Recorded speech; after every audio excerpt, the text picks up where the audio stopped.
Hey everyone, Sean here, and today in this video I wanted to share my thoughts about the upcoming new fighting game that's been officially announced to be coming out summer 2022, and I am definitely referring to DNF Duel, or Dungeon Fighter Duel, that had the open beta this past weekend, along with King of Fighters 15 with their second open demo or open beta as well.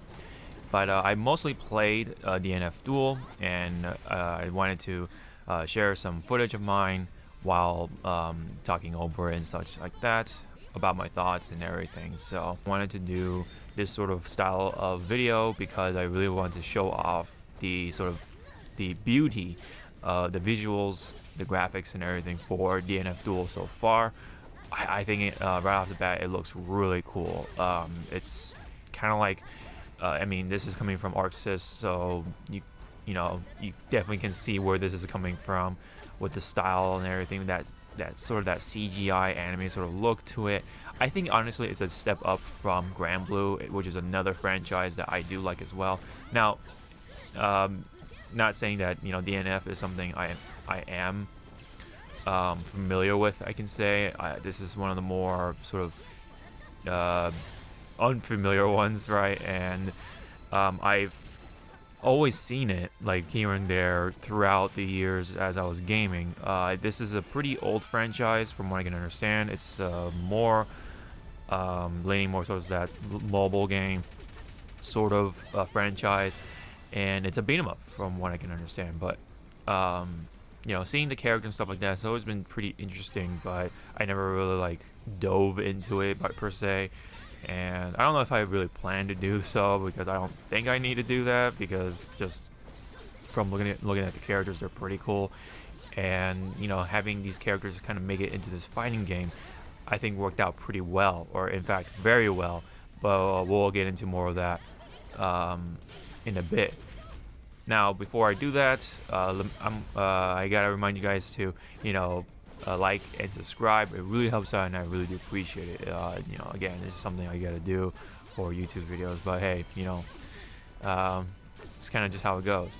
So anyway, like I said before, the game, I think this is a case of being such a great balance of fun and sort of skill, or depth of skill per se.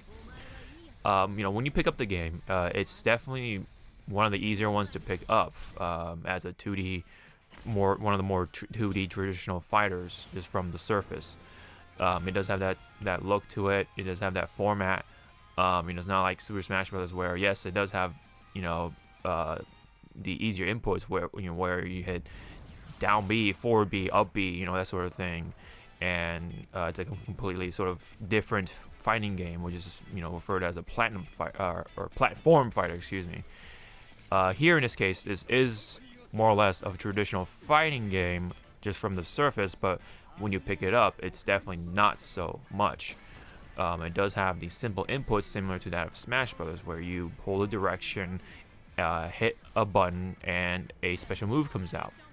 Now, it is a little more different even from that. I guess if you're coming from Granblue Versus, which is also another fighter developed by the same company, for the most part, which it does have, yes, the simple inputs, but like Granblue Versus, it does also have the traditional inputs where you have the fireball, back fireball, the DP motion or Dragon Punch motion, which is the Z input that you kind of see in command list / move lists.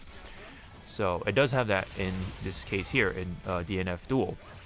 And what that does, it actually rewards you for doing so if you want to choose that path, because it allows you to have a less cooldown time for the meter to build back up, and that allows you to do more of those moves in a bit. Unlike doing these simple inputs, while yes, it is a shortcut way and just really easily access you to those moves, you're not going to be rewarded in that sense, and you're going to actually have to wait longer for the moves to come back per se once that meter goes down. It's a little different from Grand Blue, but does take some things from it too. You know, that simplicity slash, you know, rewarding the ones who do take the sort of more technical path. And so that sort of concept is sort of passed over to this game as well. Now, what's different about you know, Grand Blue versus here, we're finding out versus here, is that first off, I think the game honestly looks like it's a step up from Grand Blue versus. I kind of wish this sort of style was implemented into Grand Blue, but here it does look really good. I think it really fine-tuned that sort of CGI anime sort of style for these fighting games nowadays. Now there is, you know, Guilty Gear Strive, which is a completely different look to it in a way because of the quality. I think the budget is more, you know, apparent, right? Like that it's got a higher budget, and I believe it's developed by, you know, the A-team sort of situation, you know, with, you know, Daisuke Ishiwatari behind the wheel and all that stuff. But I think this is a pretty cool case because DNF Duel, you know, has a style where, while it's not coming from sort of the main branch sort of things, it looks like something pretty close to a main branch type of developed game, if that makes sense. It just looks really cool. I think that sort of style I wish to see more in the future. There is that sort of problem where, you know, if a lot of these games do come out, they'll start to sort of become the same, it being repetitive. But I can't blame, you know, a lot of franchises and those companies wanting these games to look like this because it does really look cool. So, you know, would it really become a problem in the long term of things if, you know, ArcSys have more of these games developed over time with that same style? They're probably gonna change things up here and there to, you know, for the sake of trying to distinguish each franchise. But for the most part, if they're gonna deal with anime, it's gonna be natural for the game to kind of look like this for the most part. I, for one, while yes, I do understand that sort of problem that could present itself in the future, I think this is something I don't mind, but we don't. I mean, we'll see about that one if that really does come to fruition or reality. But for the most part, I think this game looks really cool, especially in that 4K. It just looks really crisp. It just has that cool CGI look to it. I mean, it did a really good job just refining that type of style for this game here. Again, you know, it doesn't look like something like Strive, but this is definitely a good sort of close runner-up for these type of games from ArcSys. More on the presentation side of things, I really did like the UI for the most part. It's very functional. It was very clear to see. You know, you have the health meter, of course. You have the white health, which, you know, comes up when certain attacks hit you or when you block a lot of attacks.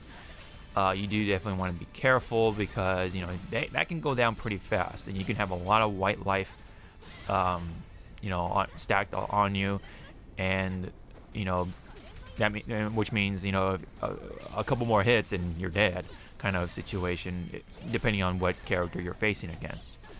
Now, what's cool about this is that you do have the chance to regenerate that life, so you do have a bit of that sense of comeback in a way if you play your cards right.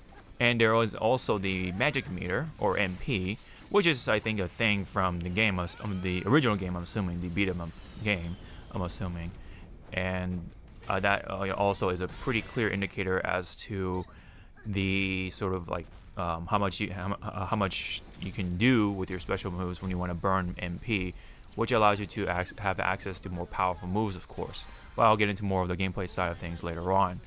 Anyway, the visual side of things is really sweet and tight, because the presentation of like the intros and the sort of how things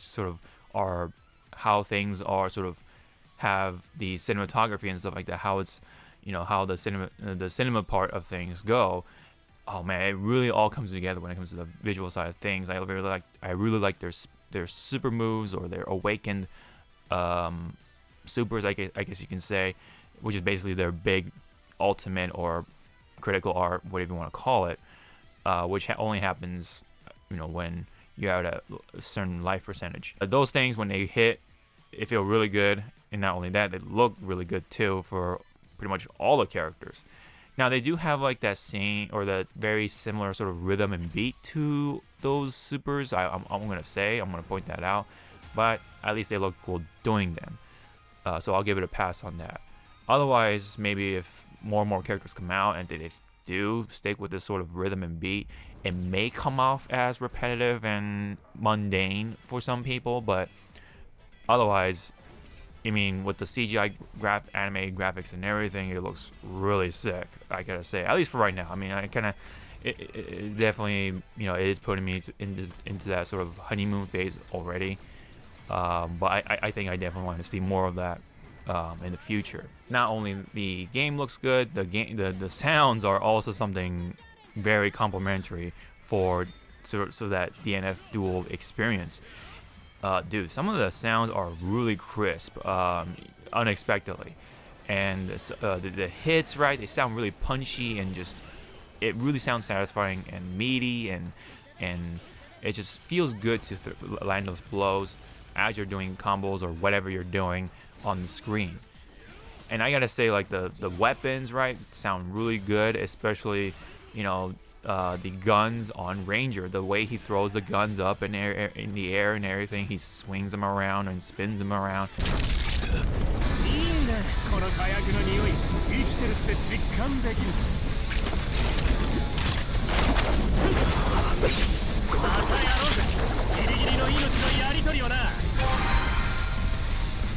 All that stuff like just really comes together, right? Along with that visual presentation, it really comes together to be so cool.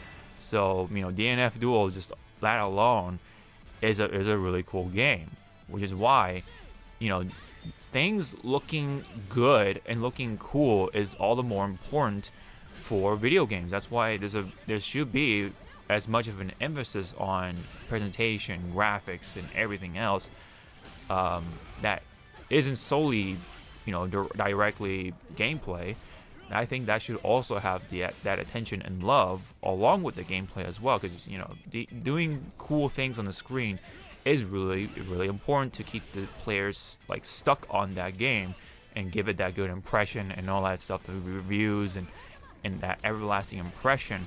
You definitely want that driven into their heads and everything, and make sure that it sticks to them for a very long time with these visuals and the sound effects and the music, of course, and let me get to the music in a bit, but all those things are, I think, just as important, as the gameplay itself. If you just strip away everything and have just polygons fighting each other, while okay, I mean, they could animate good there, you're gonna fall off the game real quick. It just looks boring. It's gonna just not have that same sort of impression if you do all that, if you don't pay as much attention to those parts of video games, especially with fighting games too, of course. I think fighting games is a special case where you do have to definitely care for both of these things, but I think DNF does a really good job doing both.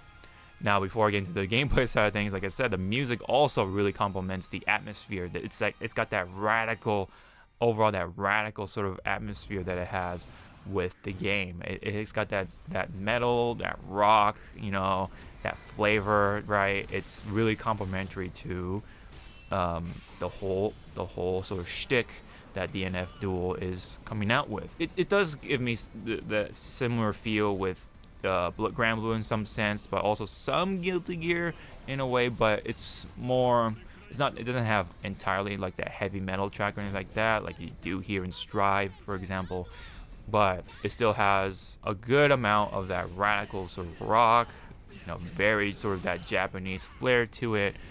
There are some ones that are relatively relaxing, surprisingly, during the fights or whatever. Some of the stages have that sort of soundtrack too, to kind of, I guess, offset the rest of them, and I guess it really brings out even more of that radicalness. I guess you can say, in a way. There is one stage, I forgot what it was called, but it's one of the ship stages, and it's relatively more, you know, relaxing or chilling or chill and relaxed sort of vibe. Surprisingly, man, I forget that stage what it was called, but you may know what I'm talking about. It's one of the different versions of the ship stage. There are multiple versions of the stages as well, and I mean, I guess I can tuck the stages here because they also look good too, along with the graphics on the characters. And you know, it all just, again, it really all comes together for that side of the presentation and experience, just from the visual side of things. It's definitely eye candy. I mean, that's something you can expect from ArcSys. They do a really good job, you know, here again when it comes to the graphics and art style and art direction and everything. You know, it makes me really wonder why these games don't get awarded for the art direction, right? I mean, you know, you have the Game Awards, for example, and when it comes to fighting games, they don't really get that attention or love or credit when it comes to the art direction, because they really do, you know, take it to a whole new level in a way when it comes to that genre, right? When it comes to the art direction, it makes me really feel like Guilty Gear Strive gets robbed from that, and other games like that. You know, even Dragon Ball FighterZ, I don't know why that didn't get any other award besides just being the best fighting game or whatever, being nominated for best fighting game or get awarded for it, whatever the case. You know what I mean? Like, at least a nomination would be nice when it comes to these type of games. Anyway, that doesn't really change the fact that this game looks really good, it sounds good, and just from the eye candy type side of things, it's really nice. What's also nice is the voicing. I actually do like the Korean voicing. It's actually pretty neat that it's been marketed with that voicing so far. I think I definitely don't mind it, first off, you know, and second, you know, the voice actors, just solely from the Korean side of things, do a really good job, like bringing out the emotions and stuff like that. There are some, you know, languages where you don't really get that, you know, because either just like their direction or just the language barrier type of sort of phenomenon, or, you know, various other things. But when it comes to the Korean voice actors, I think they do a really good job. You get what they're doing, you get what you're saying, kind of thing, when it comes to the emotion side of things, and it just solely sounds cool, just from just listening to them, you know, as they fight or as the characters fight.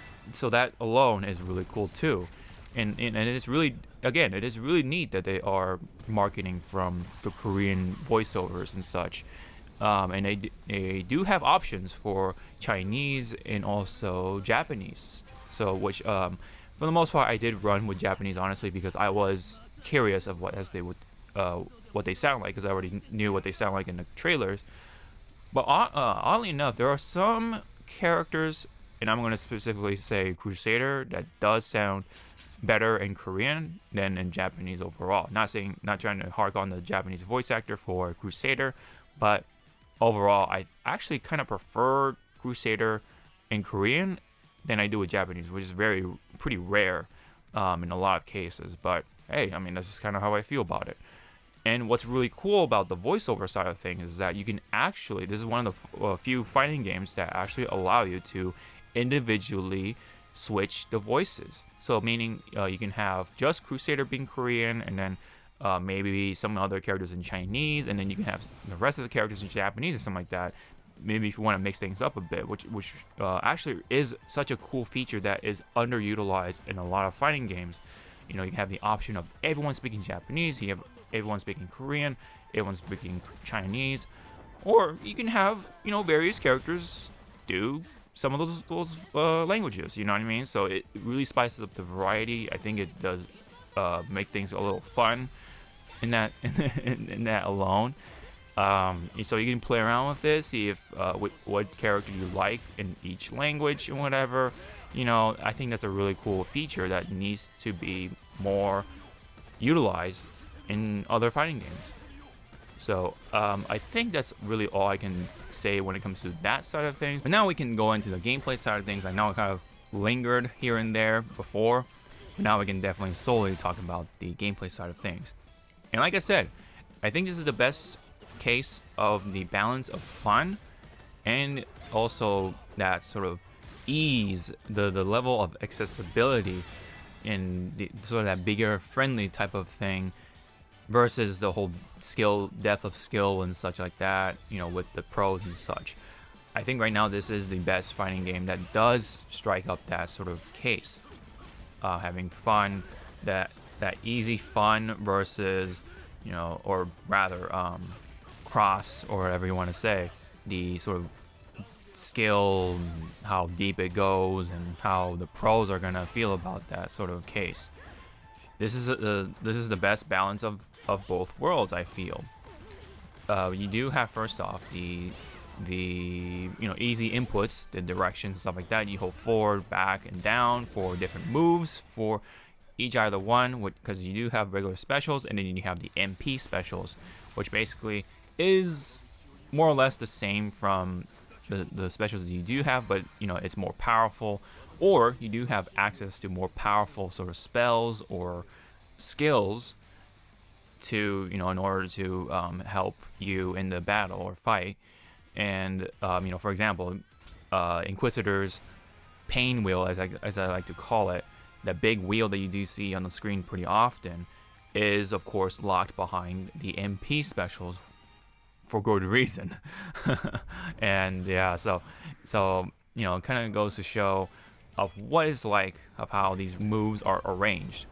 And the rest of the moves, you know, it's pretty basic from there. You do have the A's and the B's, and the A's are lights and the B's are kind of heavies, and then the C's are specials essentially.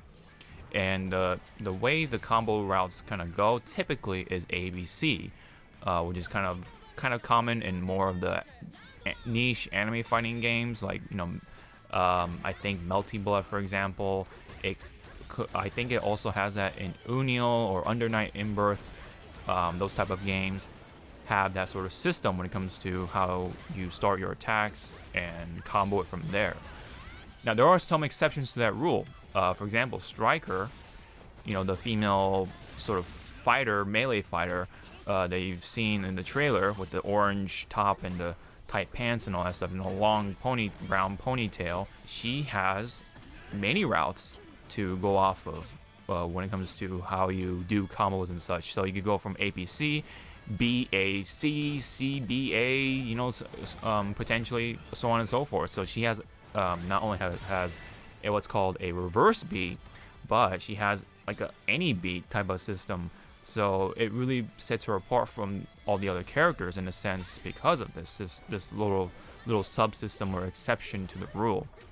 But either way, I mean, the typical route is ABC, which is, you know, light, heavy, and then the special. And then when you have D available, which is basically the MP special, you can throw that in there too as part of the combo. That's a most basic combo route, and I just kept doing that for most characters, and it was pretty fun. You know, you can definitely end it on different MP specials, or you can use some of those MP specials to help continue the combo, depending on what you've picked up and what you've gathered so far for each character, right? There are different characters that have different combo routes and how things go, and the level of discovery is definitely there for those who are really into the fighting games, especially the more hardcore fan side of things. You can definitely have that depth of discovery when it comes to these combo and moves and such, and how you can utilize them, especially in the future. I mean, they're gonna tinker around with it. This is coming from the beta,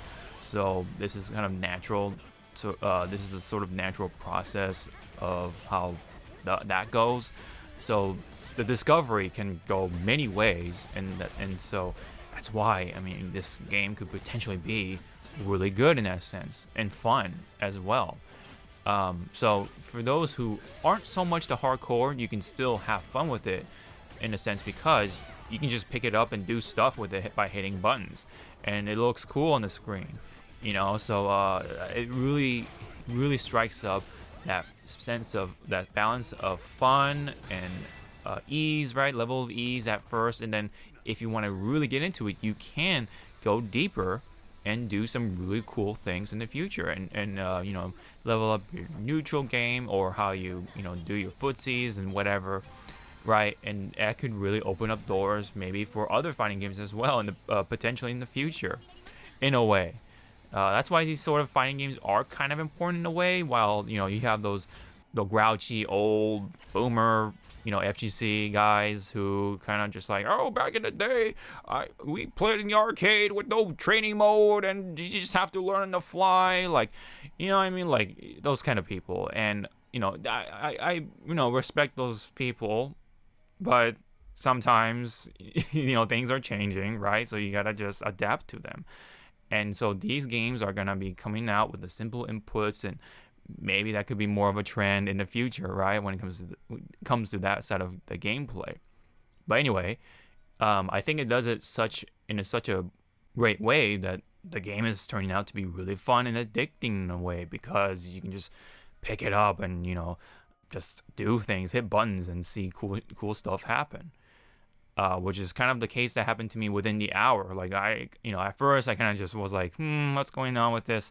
And then once you start hitting buttons and started to figure out, oh, okay, I can just, you know, lead it with A and then B and then C, which is the, you know, regular specials. Oh, but I can use this special to, you know, hold them in place and then open up to something else, right? To do a different combo route. You can take them up in the air and all that stuff, and then, you know, do stuff, right? You can just do stuff in this fighting game.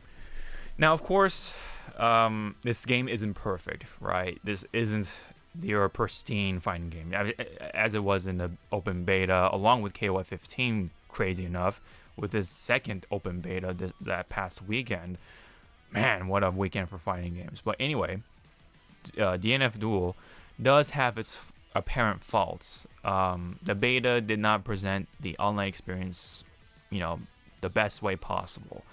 The connection itself, or connecting to other players, was just impossible at first. And then, you know, trying to get into the lobby system was also a pain, which also is kind of a problem within sort of that ArcSys community. You know, they've had since used this format of the lobby system since the old days. I think starting from Exerd, Guilty Gear Exerd, with your little chibi avatar walking around and trying to hit the arcade machine, and then hope someone picks it up from there.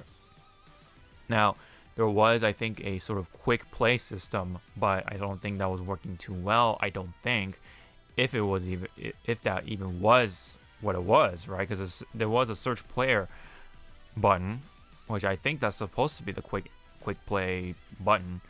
But otherwise, it was better to just open a room and just wait for people to come in, and then you can hope for people to sort of go pick the same machine that you're on and play from there. Now, when all that sort of worked, barely, the netcode itself was actually really robust and good from what I've experienced. Now, I don't know where those people were coming from, but I assume they were playing from Asia or something like that, seeing their names in Chinese or in Japanese or whatever. So I can only assume they're maybe coming from Asia. And if that's really the case, man, it felt good playing against them, right? Even if I was losing, because I was actually able to do something, and not to the fault of the netcode, but to my capability. So actually, you know, being able to, well, lose because of yourself, it feels better than something that's out of your control. And that's why having a netcode like this is really important for fighting games as well. Which is why in the past, you know, there's a lot of hate, you know, for the online experience because of the subpar netcode that a lot of the past games had, thanks to the companies not really understanding the importance of good netcode. They kind of just threw it in there, like, and they can just say, oh yeah, it's got good, or it's got online play or whatever. You can play online as well. You know, they really try to count on the offline part of things as a way to help continue the life of these fighting games, you know, thanks to the FGC and the competitors and all that in between. But over the years, thanks to the coronavirus and the pandemic and everything, where we had to stay in our homes for a while, it became very apparent that these netcodes needed to be done, needed to be worked on. So that's why, it opened at least a lot of the eyes of a good handful of these fighting game companies. And now rollback netcode, which is like the pristine way to have these online experiences, rollback netcode is becoming more and more of a standard for these fighting games. And they came out, in this case for DNF Duel, they came out and clearly said this is going to have rollback netcode, which is something I'm really glad to see. I think really other companies really need to start making that clear and making that a part of their priority to make these fighting games good. And so the online experience here was so great when it did work.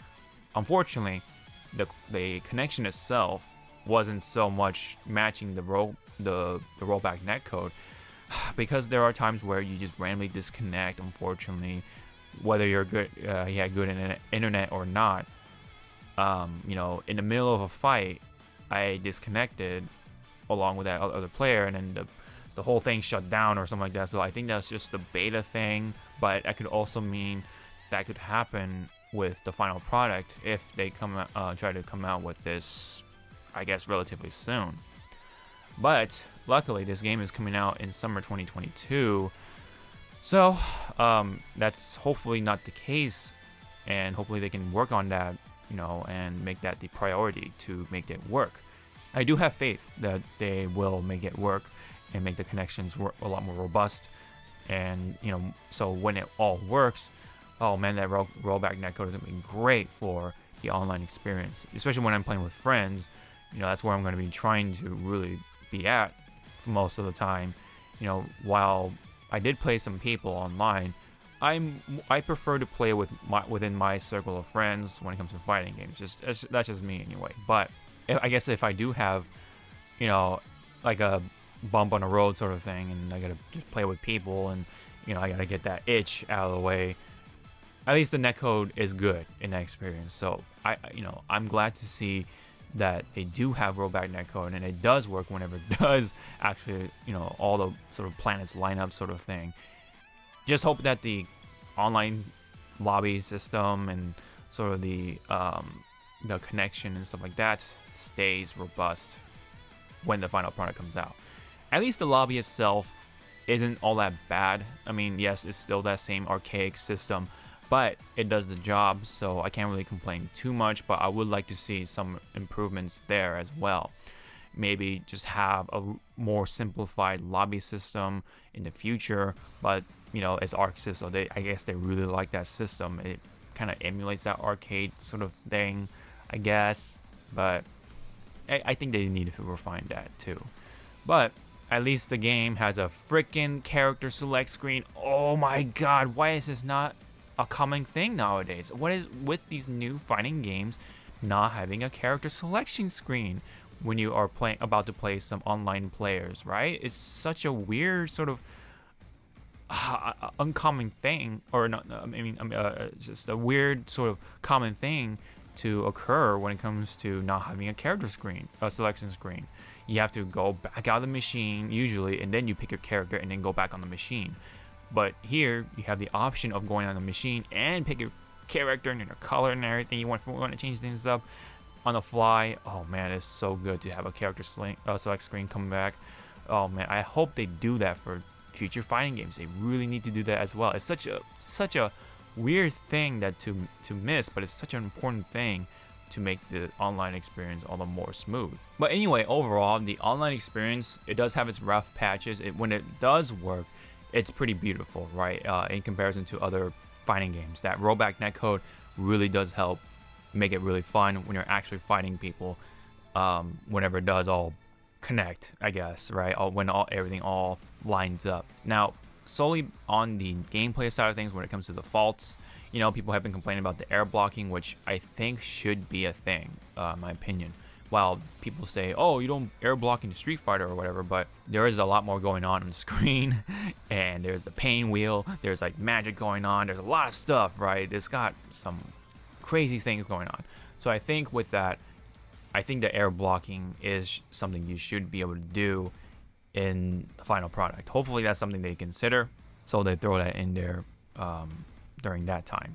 Maybe perhaps in the next beta. I don't know. There's a lot of time though. I kind of solely agree for the most part that yes, air blocking should be a thing, just because there's a lot of stuff going on the screen. There's a lot of characters who can just put up walls and have their baby dragon attack and throw stuff in the air, and then have the big old pain wheel that's just spinning around in their face and whatever. So definitely I think air blocking should be, a thing. Reason why you don't see that in Street Fighter, because that's not really happening as much, right? You don't have all that crazy stuff, on the screen and such. I mean, it does have its own level of craziness, sure, but it's not so much. It's more grounded. It's more quote unquote in reality, I guess you can say, which doesn't require air blocking. I mean, that's why anti-airing is so important and stuff like that in Street Fighter. But you know what I mean. You know what I'm trying to get at. Like, there's a lot of crazy stuff in DNF Duel right now. I think that should be thrown in there. That's just me. The movement could be better too. I think maybe in the air could be better. Maybe the air dashing could be nice too. Air dashing for all characters would be nice for the most part. Some characters do faster with the air dashing than others, right? Obviously the big characters maybe not so much, right? That's a common drawback, which I'm okay with. And I think the movement options should expand a little bit in a way. There are some characters who do move faster than others.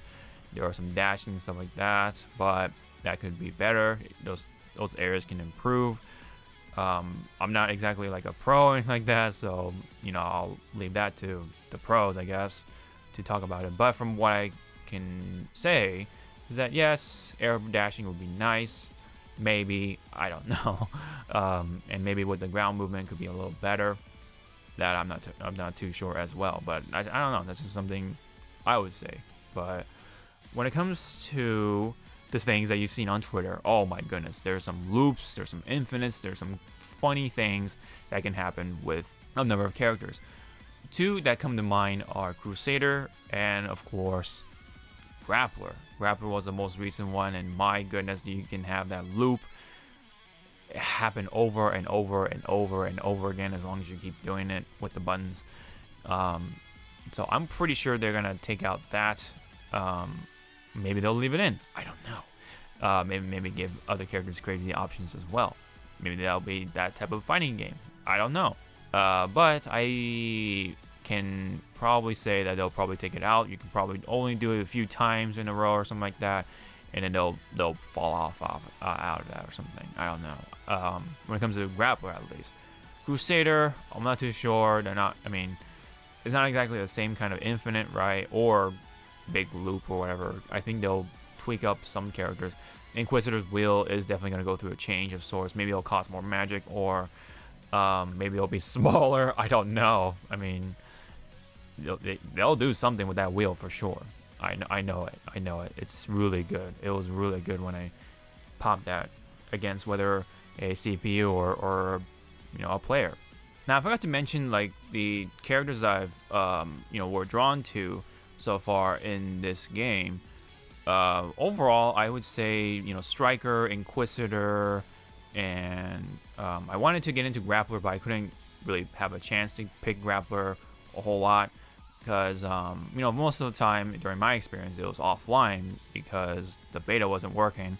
So I was battling against the CPU, which you are seeing most of it in these footage or in these clips, and I have some against some players, but for the most part it's CPUs, and that was a good opportunity for me to get into the game or get introduced into the game.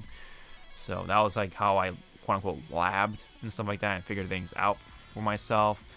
And that's where I clicked in the whole thing with the APC and all that stuff, how I figured out the system, kind of like the basics, right?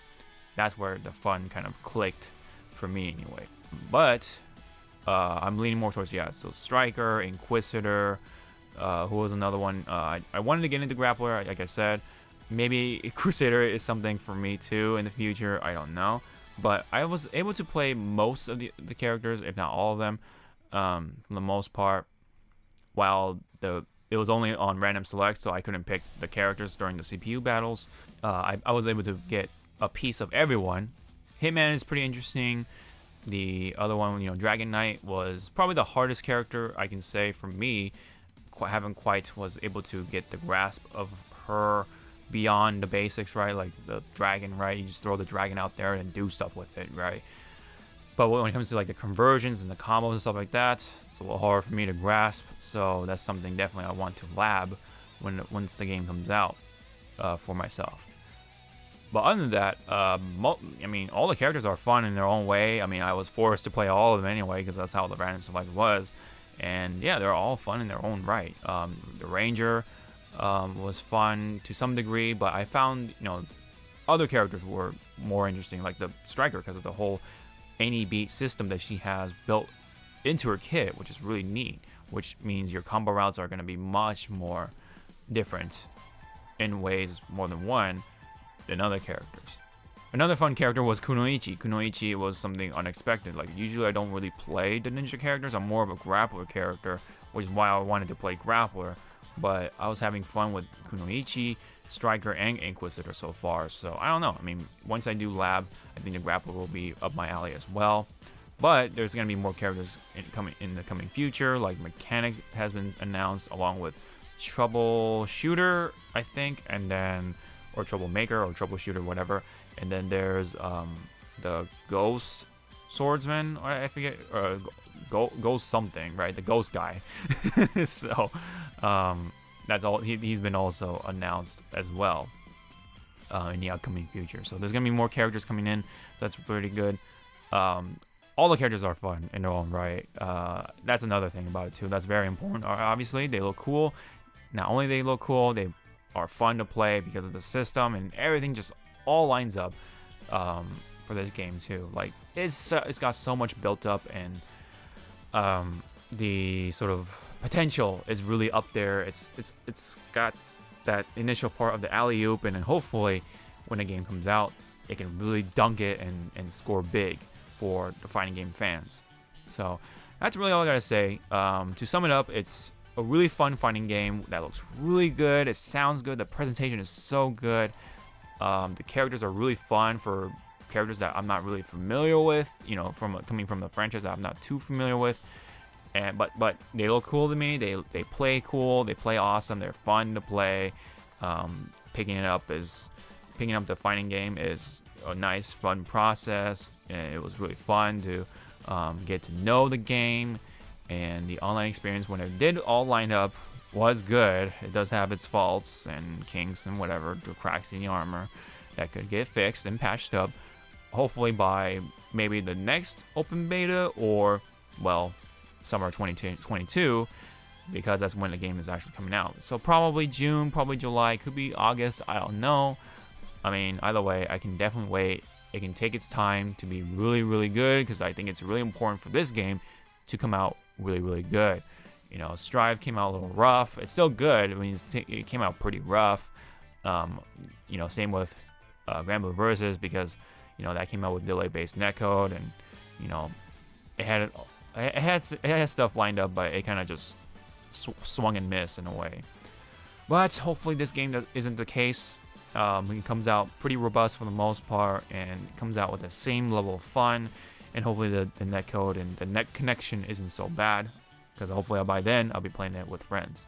One of the only things I guess also that kind of stinks, I forgot to mention, is the controller compatibility. Unfortunately, it does not work with the old PS4 controllers, so I actually had to play it on pad, and luckily because of the easy to pick up sort of gameplay, it's very pad friendly. So I'm actually going to stick with pad for the most part, especially having a game with a guard button. So I'm actually going to stick with the controller / pad or whatever. Even the PS5 controller works fine. Unfortunately, I did not was able to use my fight pad as well, because that's also a PS4 fight pad. So I think honestly, this is something I played on PlayStation 5. So honestly, I'm probably gonna pick this up on PC, which is worth mentioning because of the compatibility of controllers. I can play my fight stick or my fight pad for the most part, which I'm going to be doing for the most part with fight pad. But it's not so much. It wasn't so bad on the PS5 controller, but I mean, of course there is a PS4 version, but I prefer to play it on PlayStation 5 because of the 4K graphics. So, but PC, I don't think will have that type of luxury. But at least there, I think most of my friends or people in my circle are gonna be picking up on PC, so I'm just gonna pick it up from there. So that is pretty much, I think, all I can say. It's fun. It's easy to pick up. It's very pad friendly. I think it's worth mentioning too. Very controller friendly, hand friendly, I guess, for the hands. And then the inputs are fine. The simple inputs and everything, and the online connection, whenever it all works, is really good. The netcode itself is really good. It's gonna have some rough patches to fix up, and the characters are fun. Everything else is just really cool. The game is just cool. DNF Duel, again, has the best balance of fun, simplicity, and depth of skill. So I think it really has a lot of potential to be one of the better fighting games in a long time. I think so. So this is one of the fighting games I haven't felt like this for a very long time. Even more so maybe than Strive. You know what I mean? So but we gotta wait and see. That's all I gotta say for DNF Duel. My thoughts and everything. I know it's a pretty long video, but that's honestly how I feel about the game. It's it has so much potential built up that it could be a really good fighting game. Anyway, if you have any comments about DNF Duel, what do you guys think of it? If you guys did play it, leave me down below. Love to read them. And don't forget to hit the like and subscribe to the channel, and also hit the bell to notify all. All those things help out, and I really do appreciate it, guys. So this has been my thoughts and impressions and everything, my opinion on DNF Duel. Great game so far anyway, despite the rough, botched nature of the beta. I think it's still pretty fun, and it potentially could be really fun once the game comes out with more characters and all that fun stuff. So, and hopefully the game won't be so patched where they take away a lot of the combos and fun. That would stink a lot. That's always a possibility, but let's hope that they've learned from their mistakes too in the past. Aiding is co-developing the game too, which are the same guys who developed the Marvel vs. Capcom games, including 3. So I do have some faith in that too. So let's hope for a really fun fighting game, and we gotta wait till summer 2022. Okay, enough talking from me. Thank you guys so much. I'll see you guys in the next video. Sean out.